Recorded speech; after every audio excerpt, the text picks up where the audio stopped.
सना यूसुफ पर फायरिंग शुरू कर देता है और वहाँ से फरार हो गया। उस लड़के को ये भी मालूम होता है, तमाम मालूमात उस तक होती हैं कि सना यूसुफ इस टाइम उस घर में मौजूद हैं या नहीं। अस्सलाम वालेकुम नाज़रीन, आप देख रहे हैं हिल न्यूज़ और मैं हूँ फैज़ान एडी अब्बासी। नाज़रीन, आज का मेरा प्रोग्राम मशहूर टिकटॉकर सना यूसुफ के हवाले से है, जिन्हें गुज़िश्ता शाम इस्लामाबाद में बेदर्दी से कत्ल कर दिया गया है। जो सना यूसुफ है, पिछले कई अरसे से इस्लामाबाद के सेक्टर G31 में रहायश पजीर थी और पिछले कई अरसे से सोशल मीडिया ख़ासतौर पर टिकटॉक में मकबूल होती जा रही थी। उनकी जो फॉलोअर्स की तादाद थी वो दिन ब दिन बढ़ती जा रही थी और जो नौजवान नस्ल है उनमें ख़ास तौर पर वो मकबूल हो रही थी। लेकिन गुज़िश्ता शाम 6 बजे इस्लामाबाद के सेक्टर G31 में उन्हें बेदर्दी से कत्ल कर दिया गया है। जो हमारी अतलात के मुताबिक, जो हमारे पास मालूमात हमारे तक पहुँची हैं, उनके मुताबिक एक लड़का उनके घर G31 में उनके घर में जाता है और उस लड़के को ये भी मालूम होता है, तमाम मालूमात उस तक होती हैं कि सना यूसुफ इस टाइम उस घर में मौजूद हैं या नहीं। और बल्कि उसके इस बात का भी मालूम होता है उस लड़के को कि सना यूसुफ इस टाइम किस कमरे में मौजूद हैं।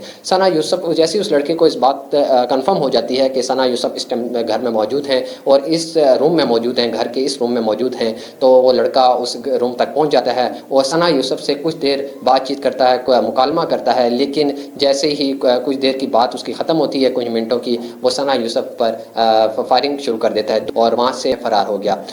अब सवाल ये उठता है कि जो लड़का है जिसने कत्ल किया सना यूसुफ का, और सना यूसुफ के घर में जाकर, अब ये लड़का है कौन? हमारी मुस्तदिका इत्तलात के मुताबिक जो लड़का है सना यूसुफ को जिसने कत्ल किया है, ये लड़का कोई अजनबी नहीं बल्कि ये सना यूसुफ का करीबी दोस्त है, जिसको ये तमाम मालूमात थी कि सना यूसुफ इस टाइम घर के किस कमरे में मौजूद हैं और इसको तमाम सना यूसुफ के हवाले से जितनी मालूमात थी इस लड़के को पता थी। और ये जो लड़का है ये सना यूसुफ का करीबी दोस्त बताया जा रहा है।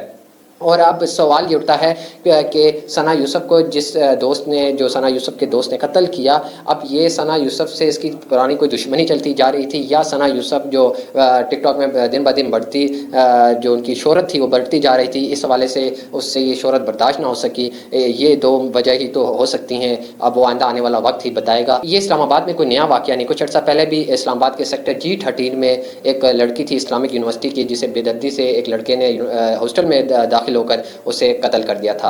अब सवाल इस्लामाबाद पुलिस से उठता है कि क्या इस्लामाबाद पुलिस, जो इस्लामाबाद के जो शहरी हैं, उन्हें तहफ़्फ़ुज़ देने में नाकाम हो चुकी है? अब सवाल फिर एक और उठता है तो इस्लामाबाद पुलिस से, क्या इस्लामाबाद पुलिस सना यूसुफ का जो केस है, इस केस को मुंतकी इंजाम तक पहुँचाने के लिए कितना किरदार अदा करेंगे या इस केस को भी फ़ाइलों में दफन कर दिया जाएगा?